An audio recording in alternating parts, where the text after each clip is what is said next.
It's my honour to introduce you to the first speaker. And this first speaker is a former ITN and BBC correspondent. His name is Alan Hart.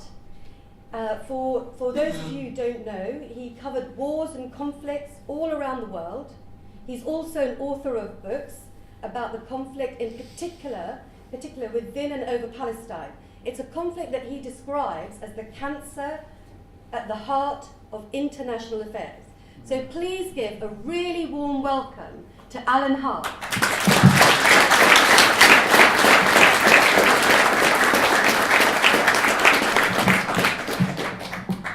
That's very kind, but I always say you shouldn't applaud any speaker until you've heard what he's got to say.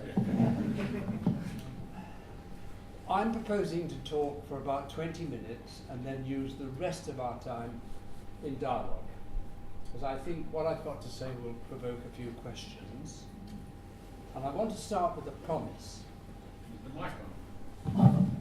Do you need the microphone? All right. I want to start with a promise. I will not be disturbed, and you will not be disturbed by my answer phone because I don't have one.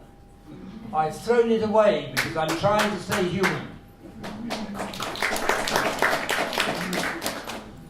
That said, I'll give you my one sentence take overview on the state of affairs on our one small fragile planet. Modern life is a dehumanizing process which has reduced most of us to units of consumption, digits in corporate computers, and figures on accountants' balance sheets.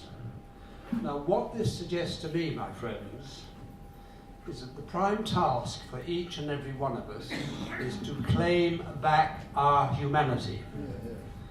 Now, I'll be offering some thoughts on how we might do this, but first of all, I think we have to address what I consider to be the single most important question of all. The question of human nature. What really is the quality of it? There are, broadly speaking, two views.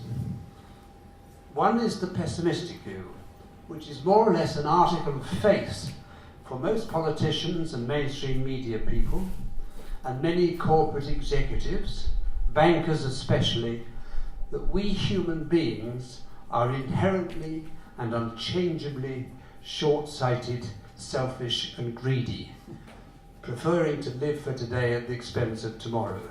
In other words, we're more bad than good, and we're really quite stupid. And that's why our so-called leaders can't afford, they think, to tell us the truth about real choices and options for the future. Now, if the pessimistic view is the correct one, it seems to me that nothing matters, because the end, catastrophe for all, was inevitable. In which case we'd all be well advised, as individuals, as nations, to go on screwing each other for all we can get, praising the Lord and passing the ammunition. Now, the optimistic view is the one that says we could be more good than bad, meaning that we have the potential to act in our own best longer-term interests and those of our children, even if doing so would require us to take much less in the way of material satisfaction. Now, I believe the optimistic view of human nature is the correct one, and that we have been conditioned, repeat, conditioned, to be short-sighted, selfish and stupid, and to assume that the purpose of life beyond mere survival is the acquisition of material things, buying now and paying later. It follows, or so it seems to me, that we could be reconditioned by information and education in the widest sense of the term. As the American John Dewey, my favourite philosopher, put it, we must, quote, unlearn, unquote, what we have been taught about the unchangeability of human nature. If we did that, I believe we would discover that changing the world for the better was not a mission impossible. There is, however, a political reality to be faced. Only governments can change the world for the better, but they won't take the action to address any of the problems which threaten catastrophe for humankind unless they are pushed to do so by informed public opinion, by manifestations of real democracy in action. The problem is that most citizens of most nations are too underinformed and misinformed to do the pushing. And that's why I assert real democracy exists nowhere in the world, and perhaps least of all in America, where what passes for democracy is for sale to the highest lobby bidders. Now, what we have, in my view, in the Western nations, and many others, is the framework of democracy, but not the substance. From that it follows, it seems to me, that the objective of truth tellers must be to empower the citizens of nations to make democracy work. Now, the urgency of what needs to be done was brought home to me in a conversation I had with Ted Heath soon after he ceased to be Prime Minister. My wife and I had lunch with him, and over coffee I asked him what his biggest fear for the future was. Now, I had expected him to make a comment about global poverty, because when I was making my epic film on global poverty, he was a member of the Brand Report. But he didn't say that in reply. He looked at me, eye to eye, and very coolly he said, "My biggest fear is that Britain will become the first police state in the democratic world." Now that was Ted Heath, a Tory Prime Minister. Now, I believe there is a key to unlocking the concern and active political engagement of most citizens of most nations. The question, what is it that parents and grandparents care most about? Answer, the future of their children. Now, that being so, the key to making democracy work is making them aware that if they want their children and grandchildren to have a future worth having, they can't leave the shaping of it to governments, and must become engaged in the political process to insist that priority be given to addressing the growing pile of problems which threaten the well-being of all of humanity and perhaps even the survival of life on planet Earth. My own message to this effect would include the need for all of us who still live in the still rich nations of the Western world to change the way we live and think.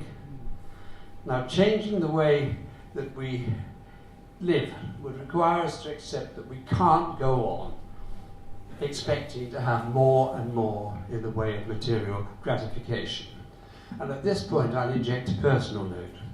I come from impoverished working class stock. My authoritarian father did 2 and sometimes 3 jobs just to provide the basics in the way of rent for our council house and clothes and food. Now, his golden rule, which was the product of his refusal to live on credit, in debt, the never-never, as we working class people called it, was this. He used to say, "Boy, if we can't afford it, we don't look in the shop window." Now, that was his way of teaching me, and then my brother and sister, to know the difference between need and want. Today I am of the opinion that if my father's inherent human wisdom on that score had been universally applied, the dehumanizing conditioning process unleashed by unregulated rampant capitalism might have been held in check. Now, because I've used the C word, capitalism, I'll add that I'm not one of those who believe that capitalism per se is the villain. Capitalism, in my view, is the only system that could deliver for the benefit of all if it was regulated and directed to serve the needs of all. The real villain is the short-sighted and stupid way the capitalist system has been managed since the beginning of the Industrial Revolution. By the few in global terms, for the few. What I mean can be summarized as follows. As the 1960s unfolded, our one small planet was divided into two worlds. One for the 20% who, by and large, were rich, the other for the 80% who were poor. Now, the most shocking statistic my 1974 film 5 Minutes to Midnight gave to the world was that 15 million children under 5 were dying each year of malnutrition and easily related and preventable diseases such as diarrhea and whooping cough. They were dying, in a word, from poverty. And the film also indicated that half of the 80% were living, as one Indian mother put it on camera, like animals. Now, if the capitalist system's managers had not been short-sighted and stupid, and if they had possessed some vision, they would have taken stock of the rich-poor division of the world and said to themselves something like the following: we must invest in the development of the poor majority in order to bring them, in an environmentally friendly way, into the marketplace with the purchasing power to buy what we have to sell to keep our system going. They didn't say that, and what they actually did was to flood the 20% with credit cards to enable the affluent minority to go on living beyond their means, satisfying their need for what they were being conditioned to want, more and more consumer goodies, and getting themselves and the system deeper and deeper into debt.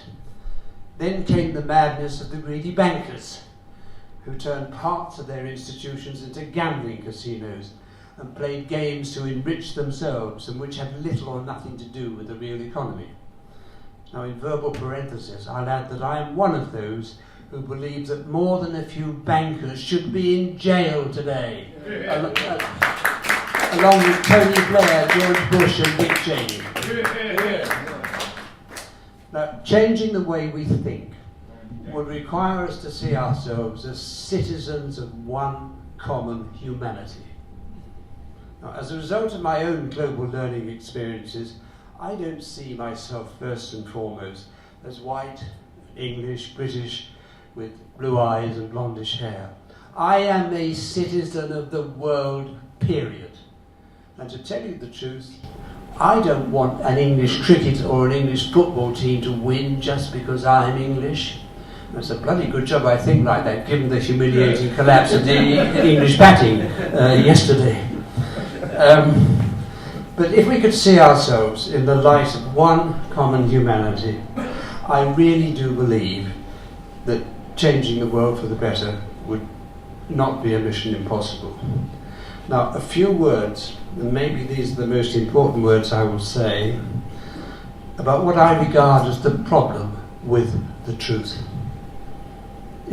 The problem, is that there has to be a right time to tell truth. And I can explain what I mean with one word: Galileo. This Italian astronomer, physicist, mathematician, inventor and philosopher is today regarded universally as one of the greatest scientists of all of human history. But look what happened to him when he declared that the earth was round, not flat. The Roman Catholic Church, then mighty, powerful, had him tried for heresy, forced him to retract many of his findings and statements of fact, and had him confined to house arrest for the rest of his life. Further back in time, there was of course a guy called Jesus, who dared to tell some uncomfortable truths to the rich and corrupt and powerful of his time and place. And boy, look what happened to him.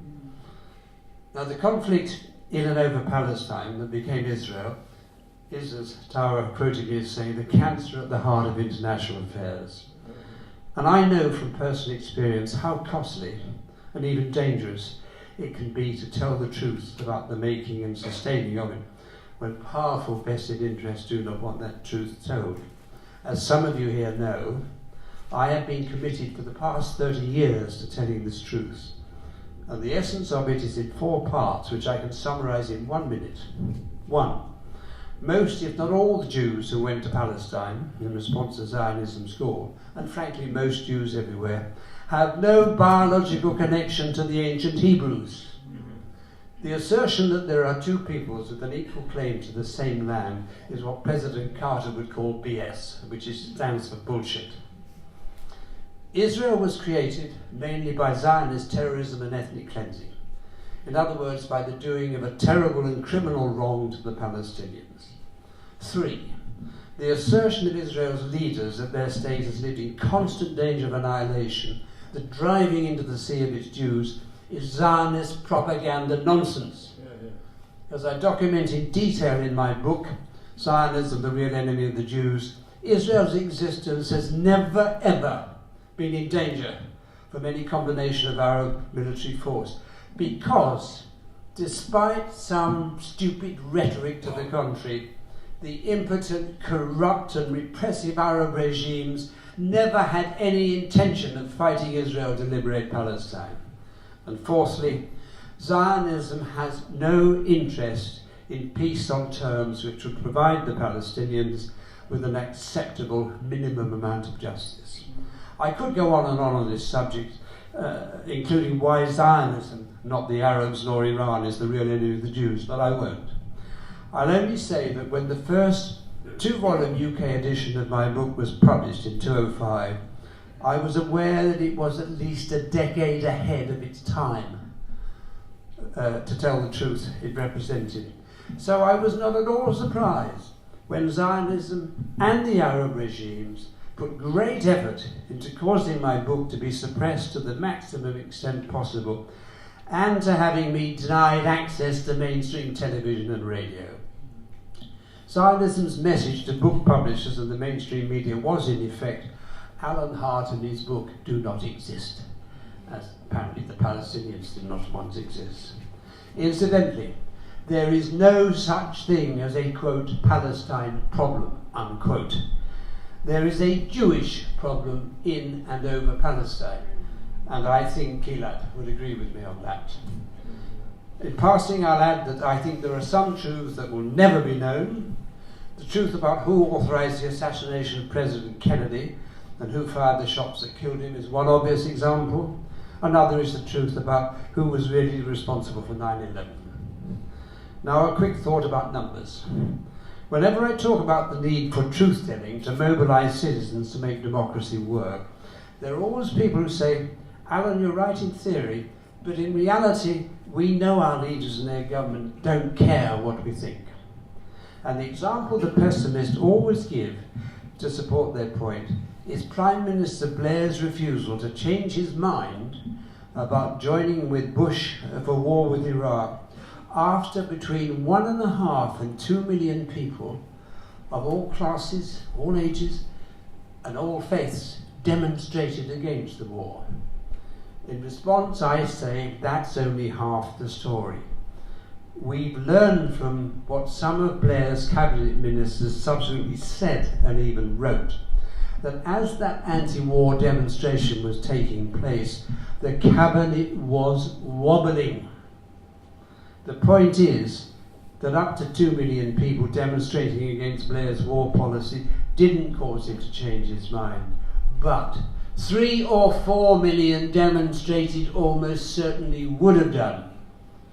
The task of making democracy work requires the political engagement of citizens in large numbers. Now, in my book, I wrote, and often say on public platforms, there won't be a change of American policy with regard to the conflict in and over Palestine that became the Zionist, not Jewish state of Israel, unless and until a majority of the men and women elected to Congress are more frightened of offending their voters than they are of offending the Zionist lobby and its allies, including the Christian fundamentalists, who I think are deluded to the point of clinical madness.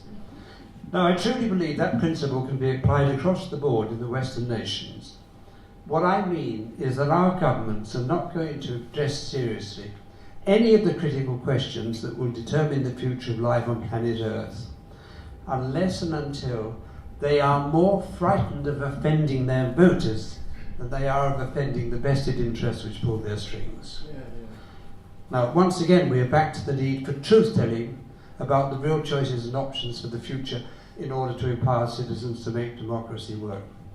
Now, some of us, particularly some Americans and some Brits, are aware that the Orwellian 1984 type Big Brother, our government, perhaps I should say our system, has become, is getting bigger and bigger by the day. In addition to what the whistleblowers are telling us, the World Wide Web Monitoring Group has just reported, yesterday in fact, on a rising global tide of, quote, surveillance, censorship and blocking, unquote, by government agencies, which, says the report, is a threat to democracy. So there's a case for saying that from here on it's going to be more difficult to tell the truth about critical issues and get it circulating. But I'm not pessimistic, and I'll tell you why. There is something truth-telling has going for it, and I'll get to it with a question. What is it that most citizens of most nations have in common today? Answer: a dislike, antipathy, verging on contempt for their governments and what the business of politics has become. Public disenchantment with politics is regularly measured in America. There, the latest polls indicate that 90%, repeat, 90% of Americans have something approaching contempt for Congress. Now, for me, that's very, very interesting and very, very significant. And here's why. As I've said on public platforms across America, Americans are, generally speaking, possibly excluding this dear lady over here, the most uninformed, misinformed, and she's nodding her head, thank you, and gullible people on the face of God's earth. So if they can understand how corrupt, how self-serving, and how rotten their system is, surely there must be hope that the doors to new politics can be opened everywhere in the Western world. Now, by definition, the new politics we need will have to be rooted in truth-telling about real choices and options for the future, if our children and grandchildren are to have a future worth having. But in my view, truth-tellers have to be aware that telling the truth about real choices and options is not on its own enough to persuade citizens in very large numbers to become politically engaged to make democracy work. Why not? The citizens of nations are not stupid. What most of them are, in addition to being underinformed and misinformed about critical issues, is overwhelmed by a terrifying sense of impotence. Put into words, it's something like this: I do care about the state of our nation, and I am worried in our world, and I am worried about the future of my children and grandchildren, but what the hell can I do about it? They assume the answer to the question is nothing, because the system in all of its manifestations, government, the intelligence and security services, banks, multinational corporations, and much of the mainstream media, is too powerful.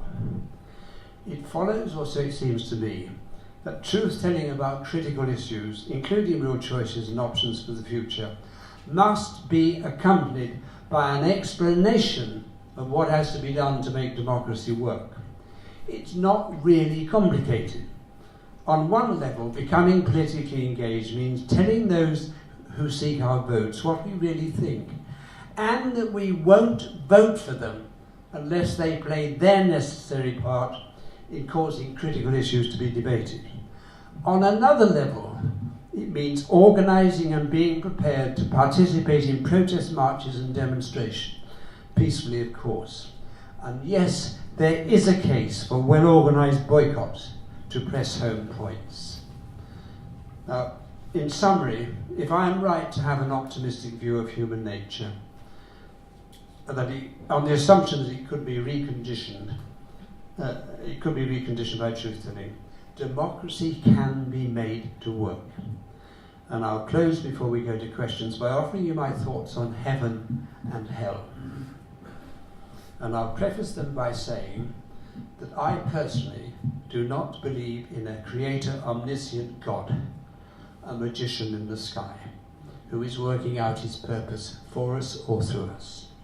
In my view, God is the name we can give if we wish to the potential for goodness inside each and every one of us. God, so defined, is a prisoner in each and every one of us.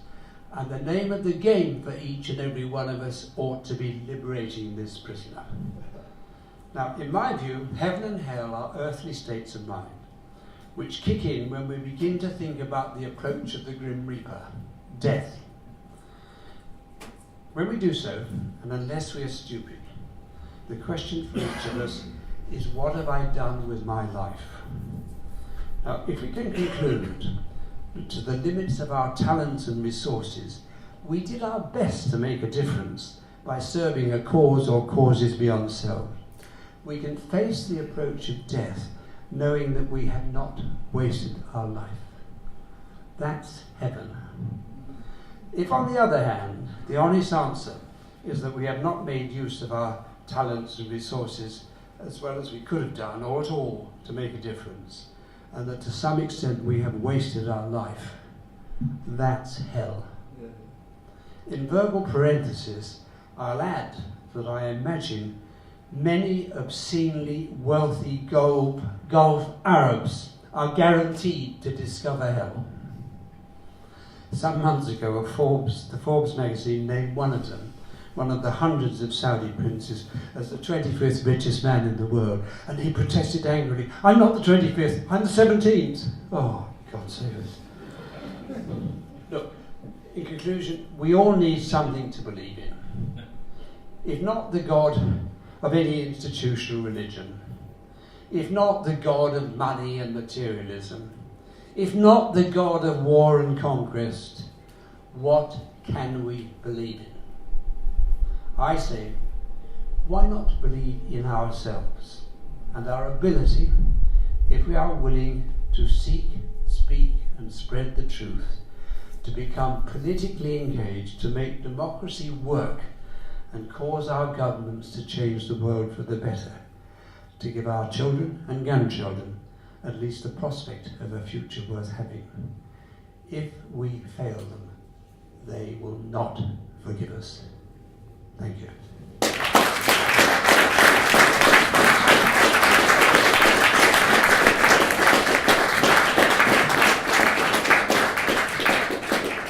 Hopefully I've said a few things that might provoke a question or two. Yes? I think you're wrong about the Bible, because the Bible actually says that man is not good, and that is the problem. Because people basically want pleasure and materialism. They've got to choose to be good, see? And that's what the problem is, yeah? That the people have got to seek the truth and got to change and decide that they want to pursue the truth and be good and see justice done, rather than turning towards materialism. See, we've got to become spiritual rather than material. Now, Satan is the god of materialism. You see, he's Ahriman. Yeah? And the good principle is Aru Mazda in Zoroastrianism. It's the same thing. We're fighting good and evil. Yeah? And spiritualism we need to overcome this. Well, so it's essentially right. Yeah. I don't think I've said anything that actually contradicts that. Frankly, I mean, unlike you, I don't take the Bible as I think the Bible is a collection of fairy stories, but it doesn't matter. They all are fairy stories with a good point. Yeah. I can guarantee you, if you read Albert Pike's Morals and Dogma... You can't guarantee me anything where the Bible is concerned, I'm afraid. If you read it, it's Luciferian. Yeah? And it's the same if you go back... Sorry, if people are going to speak, can you please stand up? Okay. So that everyone can hear you. The problem is with Zionism, it is based on the Talmud and the Kabbalah. It's not based on the Old Testament, you see. Like you just said, Jesus said, if you believed in Abraham, you would believe in me. And that's what the Pharisees did not do. They had a secret doctrine which was a cult. And that secret Zionism today are the direct successors of the Pharisees. If I may say so, very briefly, you're wrong about Zionism. First of all, Zionism doesn't give a damn about God. It's not interested in God, and yet it uses him as the great estate agent. But to equate Zionism with now, if you're saying that the original books of Judaism are vile, I agree with you, they are. And modern Judaism only started in about 17th, 18th century. I mean Moses Hess was the founder of Zionism and communism. I mean David Ben Gurion, the founder of Israel, he was a communist. But there is a connection, see. There is a connection there, yeah. Yeah, but you see, Some of them can be I atheists, object but to they labels. still believe Look. that it's chosen people, even though they're atheists. Yeah, I tell you what I object to. I object to all these labels if they're communists, capitalists. So I think one of the problems in our world today is the very language we use. We have so devalued words. Take the word love. We love our wife, we love our cat, we love our dog, we love our whiskey, we love our cigarettes. We've so devalued the key words that they mean everything and nothing. And that's what it is with democracy. We've so devalued these words. We need to be very careful and define what we mean. Yes, sir. I agree with you about the Bible. I have the same interpretation, and also about the use of labels, words. For most of my time in the truth movement, I've been saying be careful with the word Zionism because it means different things to different people. Because I was involved with Esperanto in my youth, I was following the origins of that, which were in the Jewish community at the time of Bialystok in Poland, then Russia. And Zionism then meant something different from the expulsion of the Palestinians. It was potential refugees looking for somewhere to buy up land and have a farm and so on. But what I'd like to ask you is whether your perception is that the ordinary Jews knew that it was basically a lie, that the biological connection was a lie, and how many would be using it as a means of deception? No, I believe most Jews are beyond reason. Most Jews have been completely brainwashed. Now, it's beginning to change in America. Some Jews, particularly younger Jews, are becoming ashamed of what Israel is. But I tell you, and I say this in my book, my second best friend in the world after my wife is my Jewish cousin. And he has been for more than 40 years. Very dear friend. I once took him to meet with Golda Meir to say thank you to him. When I was about to publish my book, Zionism, the Real Enemy of the Jews, I said to him, Maurice, like 97% of Jews everywhere, you believe that when Israel went to war in 1967, it was either because the Arabs attacked or were intending to attack. I said, if I can prove to you, using only Israeli sources, that that's complete propaganda nonsense, what?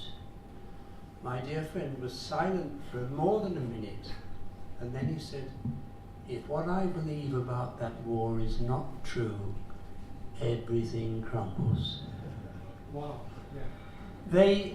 You can almost define Jewishness today as victimhood, because they have been brainwashed and conditioned, and yes, they have been subjected to persecution down the centuries, but because they have been brainwashed by Zionism, they need to feel they are victims, because then they don't have to look at what has been done in their name.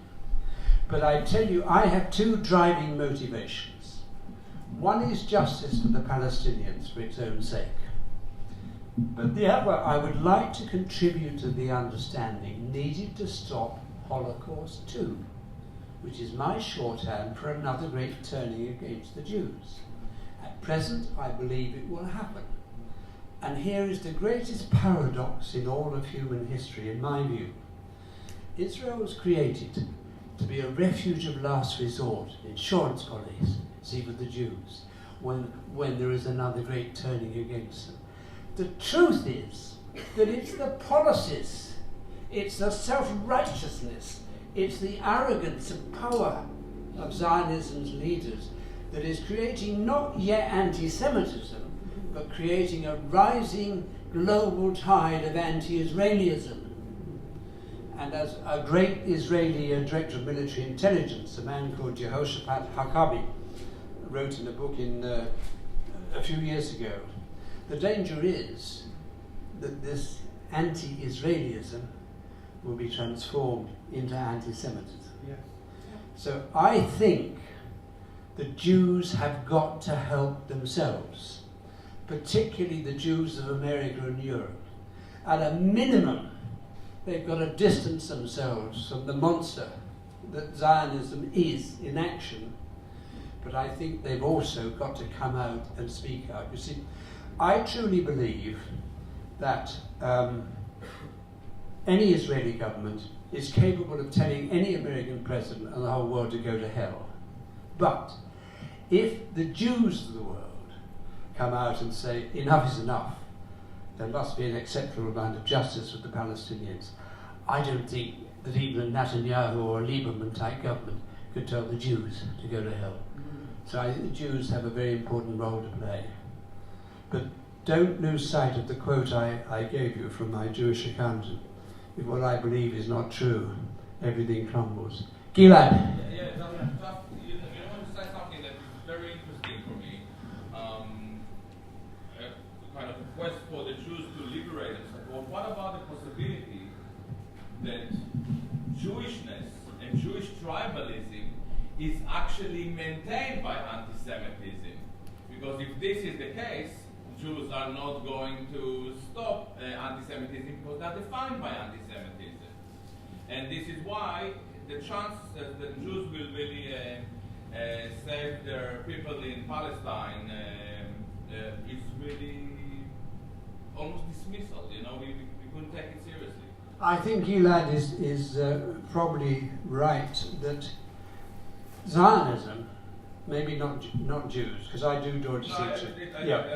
Zionism needs anti-Semitism. There is no doubt about it. And if you look at Iran, which looks today, as we hear, looks as though all the foreign ministers of Europe and America have gone because they're expecting a deal. They wouldn't be going for no deal. But that still gives the Zionist lobby in Saudi Arabia 6 months to wreck it. But in my view, unless Netanyahu is completely bonkers, which he may be, he damn well knows that Iran isn't developing a nuclear bomb and doesn't want one. He has been playing up this threat to take the world's media and political attention away from what they're doing in the West Bank, which is the ongoing colonization.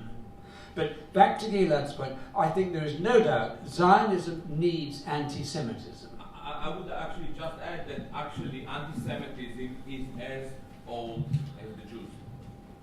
And for a reason, as we probably know, even now within the Palestinian solidarity movement, we start to talk about Jewish control opposition. So these are people who call themselves anti-Zionist. I think that Zionism is just a symptom of Jewish culture, and in fact, Zionism itself is regarded as anti-Semitic. Zionism was regarded as anti-Semitic because it actually tried to repair those symptoms. So it is very interesting. I think that it's far greater than just mere Zionism. Oh yeah, but again, how does this fit into the picture? It is a fact, I'm sure you wouldn't disagree, that prior to the Holocaust, whatever one thinks of the scale of it, there was a Holocaust. Prior to that, almost all the Jews of the world, particularly the most thoughtful, articulate ones, were opposed to Zionism's colonial enterprise. They truly were. I mean, they wrote memorandums to the president. I mean, they knew it was morally unjust. But they were still hated. Hmm? They were opposing Zionism, but they were still hated all over wherever they were. I mean, especially in the West. Yeah, so but they were against Zionism, but they were still hated, and they were ethnically cleansed, and they were opposing Zionism.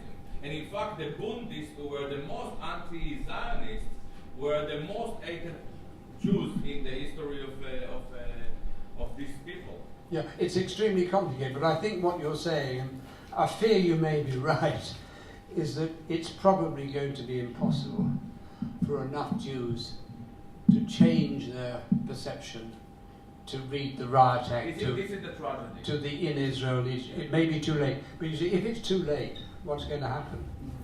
There is going to be a final Zionist ethnic cleansing of Palestine. I mean, the whole Zionist policy since 1967 has been not only to do the ongoing ethnic cleansing, it's been to make life hell for the Palestinians. in the hope that in large numbers they would simply pack up and leave. And then built onto that was the hope they could bring on a puppet Palestinian leadership that would accept crumbs from Zionism's table. A few Bantustans here and there. That isn't going to happen. And when it doesn't happen, what will happen? In my view, a final Zionist ethnic cleansing of Palestine. Very easy to bring about. You get 6 Mossad agents dressed as Palestinian terrorists, you shoot and kill 40, 50 Israelis, boom, you're away. But that's only part one. When that happens, in my view, what we are now seeing as a rising global tide of anti-Israelism will be transformed into a rising tide of anti-Semitism. Yes. So I think they're bringing it upon themselves. Surely, Yeah. one of the points that you just brought it up in terms of the anti-Israelis, the apartheid moment that hit the Western world at some time or other, when, like in the 1980s in South Africa, and that hit the consciousness of the Western world, because eventually, so many people got to know about the inequality. This seems to be, there will be an apartheid moment in this conflict, that the Western people will get to know, despite the Jewish control of the broadcasting media, etc., that how wrong it is, and it becomes that there will come an apartheid moment, like a Mandela moment. I think that process is underway, but let me make a couple of comments. I always challenge people when they talk about Jewish or even Zionist control of the media. It's not quite that. Yes, it's true that Zionists control quite a lot of the media, particularly in America. But that isn't the biggest problem. Believe me, coming out of ITV and BBC Panorama, I know what the problem is. The broadcasters and the newspapers are terrified of offending Zionism at all or too much. If you think about newspapers, they don't exist to sell news. They exist to sell advertising space. And they fear the plugs will be pulled and they'd all crash. In the broadcast media, particularly BBC, which doesn't rely on advertising, the problem, every time the BBC makes a broadcast that Zionism doesn't like, it can get 10,000 emails of hate and abuse and telephone calls. Now, if you're a busy reporter, producer, whatever, you don't have time for all this. You don't want all of this. The real problem is media self-censorship out of fear of offending Zionism. And that is the worst kind of censorship whatsoever. Now, I happen to know, the BBC has lots of fine reporters, and I happen to know there are quite a few of them who share my views on the contrary. And a couple of years ago, when I stopped one of them, and I said, why is the BBC continuing on this bloody road? And he laughed and he said, Alan, look, you ought to know. We have mortgages to pay and children to educate. I'm afraid it is self-censorship. Now, the other point you made about South Africa, I think generally it's beginning to dawn in the Western world. Despite the fact that we truth tellers have a difficult time, I think more and more people are beginning to see that Israel is the obstacle of peace. But you see, if you take the case of BDS, boycott, divestment and all that, in principle I'm in favour of it. But it's only going to work if governments get behind it, as ultimately they did with South Africa. But be aware, it could be a double-edged sword.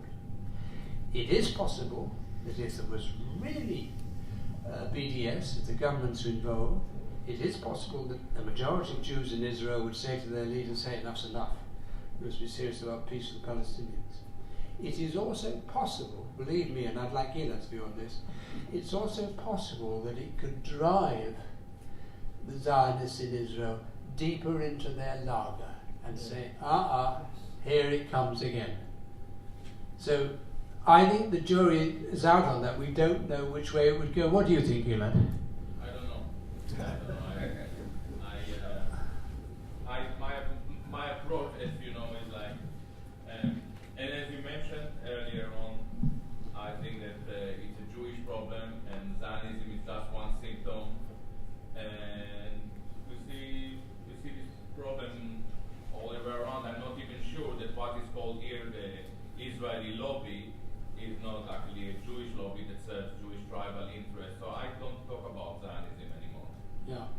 Yes, sir.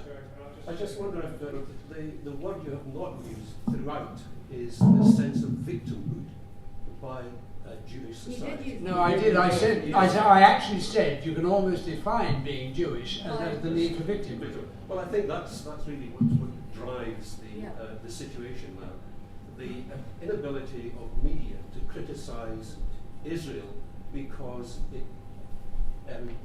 sees itself as the reservoir of victimhood. And it's sad that in fact our media can't in fact criticise the perpetration of atrocities by Israel, the IDF, etc., as creating new victims, but always being Israel being the victim. This whole business about Iran is about Israel being a victim of a potential threat. Yeah, I mean, on Iran, just think about it. But my comment really is why are the media reluctant to deny the victimhood of the Zionists when in fact they're not afraid to deny communism or capitalism? Why is victimhood of the Israeli society and ethos so difficult to criticise? For the reason I've said. A, there is a degree of Jewish control of the media. B, there is a terrifying fear of offending Zionism, and there is self-censorship. It comes. But if I may just offer a comment on Iran, even if Iran did possess nuclear weapons, it is not developing and it doesn't want them. Even if it did, would it launch a first strike on Israel? Of course it wouldn't, because it would be wiped off the face of the earth. So, as I said, unless Netanyahu is completely insane, which he may be, He's not far off. he knows that there is no threat to Israel from Iran, except that it reduces Israel's power to dictate to the rest of the region. That's the only threat. Okay, we've come to the end of our time, but I'm around for quite some time, so if you've got any more questions when we're wandering about having a cigarette as I'm about to, or what else, I'm at your disposal. Thank you very much, everybody.